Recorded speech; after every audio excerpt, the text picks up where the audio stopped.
Hi guys, we have two exciting videos ahead of us. We're currently playing around with dual spaces, biduals, and in particular reflexive Banach spaces. Now we've accumulated quite a few theoretical results beyond the definitions, but now it's time to look at concrete examples and actually compute dual spaces for some specific Banach spaces, and then also decide whether they are reflexive or not. This is upfront quite challenging, but let's get slowly to it. The first example here is actually the easiest. It's about the Hilbert spaces. So whenever you're in an arbitrary Hilbert space, as it turns out, that space is then isomorphic to its own dual space. So it doesn't mean that the Hilbert space is equal to the dual space, but you can identify objects in one with objects in the other in a bijective fashion, right? That's why isomorphic. So it's the next best thing than being equal to one another. And then more importantly also that any Hilbert space is reflexive. And as I was saying last time, so hence if you were only working with Hilbert spaces, you wouldn't need any theory behind reflexive spaces because they're automatically reflexive. Right, so we will now prove this up front. And this is one of the most important consequences of the Riesz representation theorem that we discussed a few videos ago. So remember how that was going. It was saying that if you have a bounded linear functional on a Hilbert space, then this is always equal to, well, inner product with some distinguished vector y, we called it. All right, so in other words, for any given linear functional f of x, there is a unique vector y, which depends on f, of course, such that f of x is equal to inner product x times that vector y. All right. Moreover, the operator norm of the linear functional is precisely equal to the norm of that vector y. All right, and that will enable us to quickly prove the two statements here. All right, so let's get started by Riesz representation theorem. Any bounded linear functional on the Hilbert space is of the form f of x is equal to x comma y, is of the form for a unique, this was part of the proof, or actually the statement of Riesz representation theorem, for a unique vector y which depends on f in the Hilbert space. All right. Moreover, the operator norm of y is equal to the norm of that element y sub f. All right. Thus, remember, to show that something is isomorphic to something else, you have to construct the isomorphism explicitly, well, or prove that it exists, but here we can actually construct it explicitly. So we will look at a map from the dual to the Hilbert space itself, which sends a linear functional to this distinguished vector yf that is used up here in that inner product. That is it. But now, let me erase this line here. But now the thing is, since the vector appears in the second entry of the inner product, and since our inner product is only in general linear in the first vector, right? It's conjugate linear in the second vector if you work in a product space over the complex number field. You have to be a bit careful because you want here a linear map, but that's an easy fix. You just take the complex conjugate. That's why I erased the yellow bar and I put a blue bar on top. So you need to take the complex conjugate of this vector y. By the way, one could have stated the Riesz representation theorem already with the complex conjugate bar in place. You just repeat the proof and you call that element not y, but you call it y bar. Right? You could have done this from the get-go. And then you would have also had a map up here which is both linear in x and in y, right? But without the green bar there on top, it's only linear in x, and that's why down here now in the definition of this linear transformation I need the bar on the y. All right, so this map is a linear, that's why you need the bar. Bijective This is a consequence of Riesz representation theorem because the correspondence between the linear functional and that vector is, 1-to-1. And is a linear bijective isometry. This is precisely this statement, that this map is an isometry, right? Because the norm of a vector and the norm of its complex conjugate is exactly the same, right? Good, so that is an isometry with bounded inverse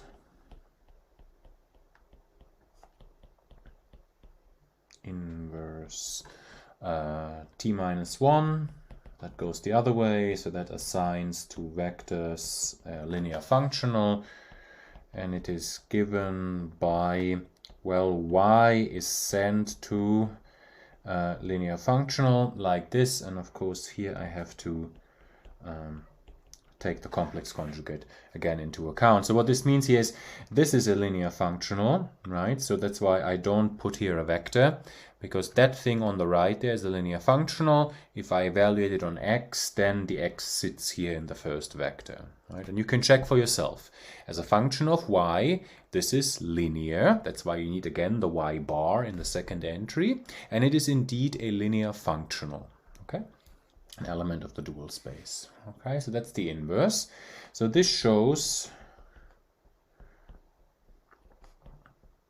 that, well, H and its dual space are isomorphic. All right, so the first thing is already done, that the Hilbert space is isomorphic to its dual space. Next, now we need to address reflexivity. All right, so remember how this works. Reflexivity is happening when the canonical map is surjective. That is to say, you have to pick an arbitrary element in the bidual. Okay, and now you have to show that it is of a certain, type. We did it at least twice in the last theorem and the proposition before that. So let K be arbitrary. Now the beauty of a Hilbert space is the following. Its dual space is again a Hilbert space. So since the dual space is a Hilbert space, that means I can define an inner product on linear functionals. This I will actually put on the exercises. So if you have a Hilbert space, then its dual space is also an inner product space. And here's the inner product, so I will write it as this. It is yf, yg, and then complex conjugate, where the linear functional, that vector yf, is the one that comes in from the Riesz representation theorem. So this here, that defines an inner product on the dual space, and that I will put on the exercise sheet. And moreover, this is a complete inner product space, so the dual itself is a Hilbert space with that inner product. Okay, so since this is true, we can now Riesz representation again, but not on H, but on the dual space. We can use Riesz representation again, okay, because this works for any Hilbert space, so in particular for the dual of a Hilbert space, and thus find a unique, well, f sub k. So k is the one that I had on the previous slide, that element, that chosen element in the bidual, fk in H, so that k of f, right? So this here now, that k, this is the linear functional on the dual space, right? Because it's an element of the bidual, so that by definition means it's a linear functional on the dual space. That's why I evaluate it here on linear functionals, and Riesz representation tells me this is equal to that inner product up there with a distinguished element fk, right? This is Riesz representation just applied on the dual space of the initial Hilbert space. And this holds true for all linear functionals, for all f in H star. All right, consequently, and now we are done. So k of f, maybe small k, I wrote it for small k. K of f is what? Well, fk on H star. And now we use, well, this green stuff, how it is defined. So it is y of f sub k, complex conjugate there on top. Well, then you use the conjugate symmetry of the inner product. So this is yfk with yf, right? And now you use the ordinary Riesz representation theorem, right? The ordinary Riesz representation theorem on the Hilbert space tells me this is y f evaluated at y sub fk, right? That's what it is. Which means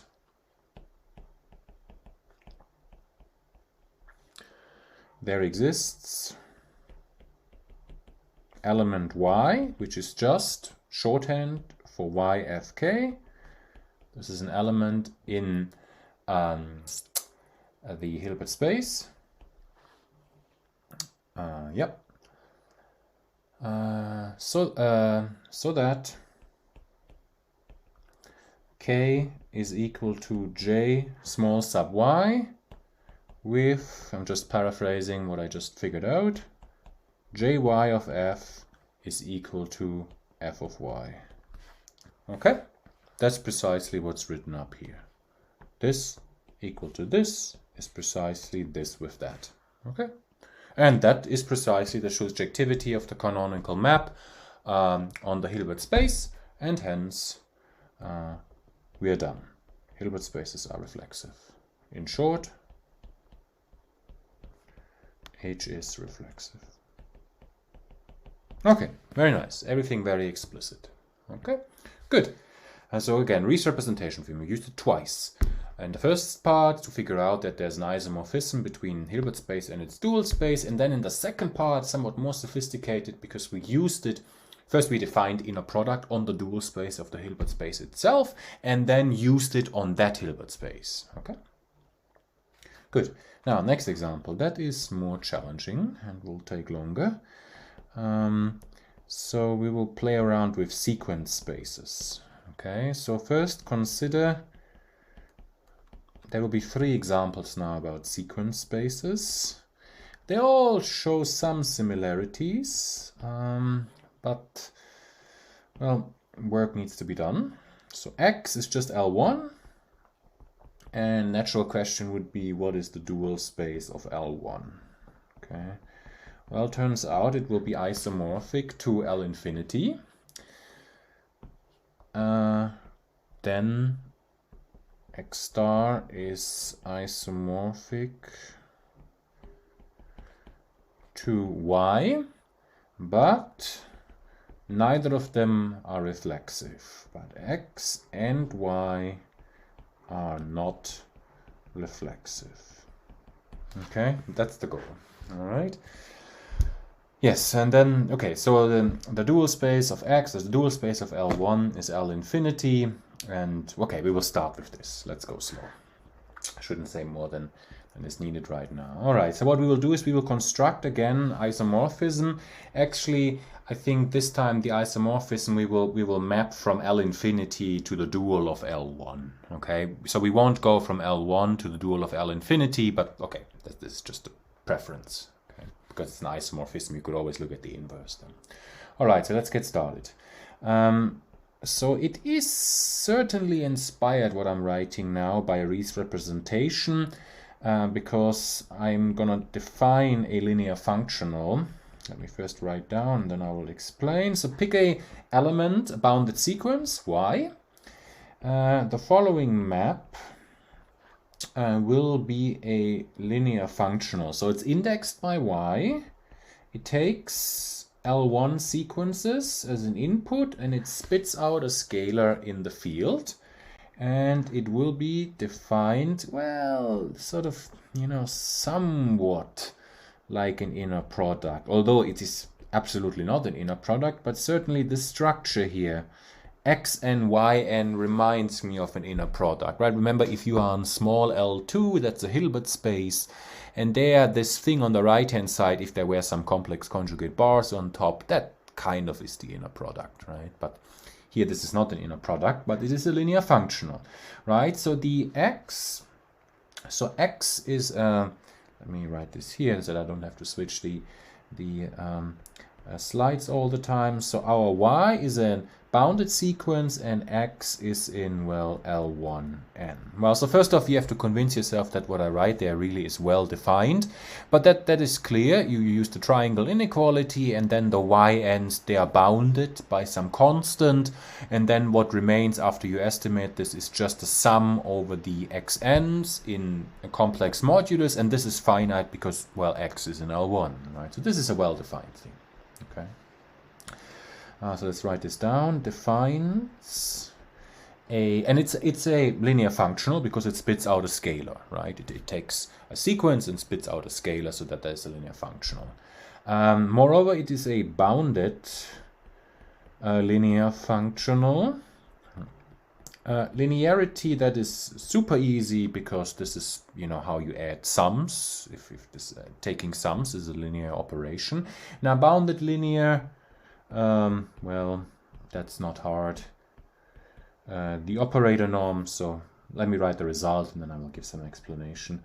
So the operator norm of f of y is at most the infinity norm of y, and this is essentially what I said in words. So if you look at this guy and you go with the triangle inequality, then you optimize over the y's, right? So this is less than or equals supremum, say, m in n of ym, which is just the infinity norm of y, and then you can pull it out like this, and then what remains is the one norm of x. This is actually Hölder inequality, right? So this I shouldn't have to explain it at all. This is Hölder inequality for p equals 1 and q equals infinity, right? So you have this, and that's why the operator norm of f of y cannot exceed this factor here. Okay, good. In turn, t from L infinity to the dual space of n, that will turn out to be the isomorphism. Here's first the definition. So y is sent to that linear functional up there, is a bounded linear transformation that satisfies operator norm at most equal to 1, right? This is because, let's write it up here. So what is t of y? Well, this is equal to f of y by definition, but f of y is at most equals to y in infinity norm. So you look at these two things, the underlined ones, and you optimize over the boundary of the unit ball in L infinity and infinity norm. So then t in operator norm cannot exceed 1. Okay, so that's clear. And now we will show, using actually that trick that we had in the one of the very first examples about bounded linear transformation, the multiplication operator on sequence spaces. There we used a trick to show also that the operator norm is the infinity norm of whatever you multiply with, and more or less the same trick now will work here, and we will conclude that the operator norm is actually equal to 1. Okay.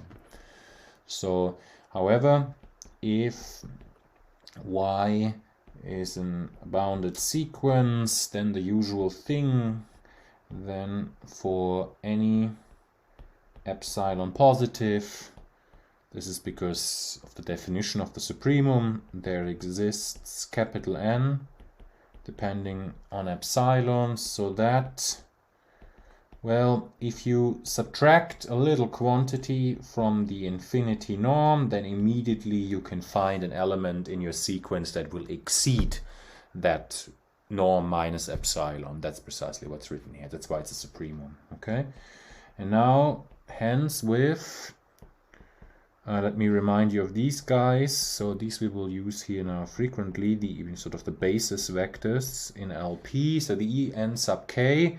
Here for this first example, they are in all LP. So, but for this first example, I need that they are in particular in L1 and in L infinity. So these are sort of you know, the Cartesian vectors embedded into sequences. So these are the sequences where only one entry is 1 and all the other ones are equal to 0. And we've seen those guys before when we proved that little L2 is separable. So 1 when n is equal to k and 0 otherwise. Okay, hence with this we find that f sub y en, okay, so that you just plug in, that's easy. So you plug in an up here, then only one element will survive, right? This is because of how the ens or en sub k's are constructed, and that is precisely the y sub n element,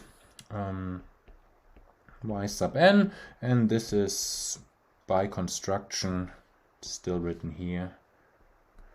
It is at least infinity norm minus epsilon. Okay, we find this, and of course all the p norms of these ens are equal to 1, and thus the operator norm, which is the supremum. So this is a, let me think here, that's a linear functional L1, so I have to optimize in the 1 norm. Fyx, so this is at least equal to Fy e sub n, and well, this guy we just estimated up there, this is at least y infinity minus epsilon, and since this here is at least this there with any for any epsilon positive, this shows then together that you have the reverse equality. Okay, together f of y is equal to y infinity, very much like in Riesz representation, but again, this is, we're not doing Hilbert spaces here, these are not Hilbert spaces, and this means in particular that t of y, so t of y is on, well, there's an operator norm on L1, on the dual space of L1, and this is equal to y infinity, right? Showing that T is an isometry,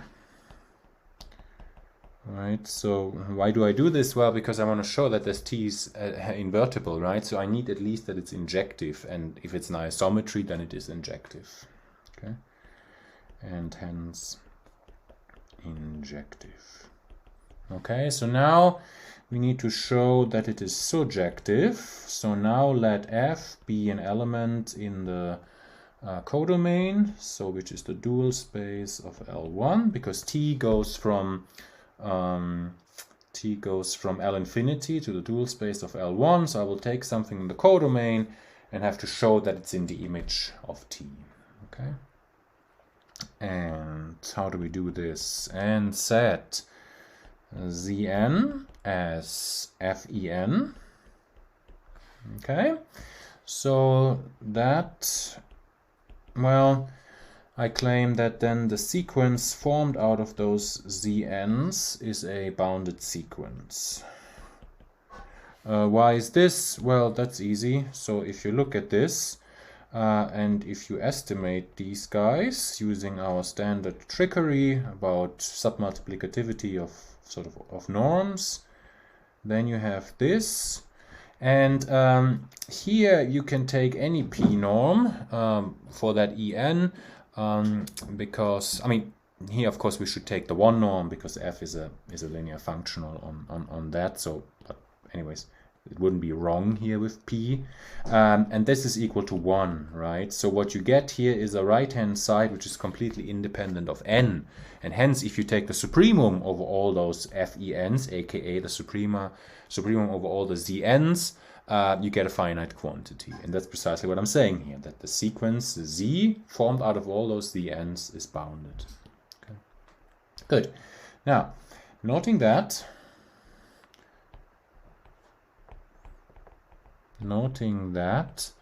let's look at G, which is f minus f of z. So that f of z is the one that we defined earlier, where I said it looks kind of like an inner product. Okay, so this is a difference of two bounded linear functionals on L1, and hence itself a bounded linear functional on 1. Okay, so now what we will do early on in the next video, we will study the properties of this G, and then we will actually conclude that G is the zero functional. And once you have done this, then you're done with surjectivity, because then it precisely means that this arbitrary given, linear functional in L1 is in the image of the map T, right? Because that's precisely what T maps to. Linear functionals of this type, f sub z. Okay, that will be the goal. And then we have then we have only shown one part, namely that these dual space of L1 is isomorphic to L infinity, and then we have to think about reflexivity. Okay, but this I will do in the next video. All right, I'll see you soon.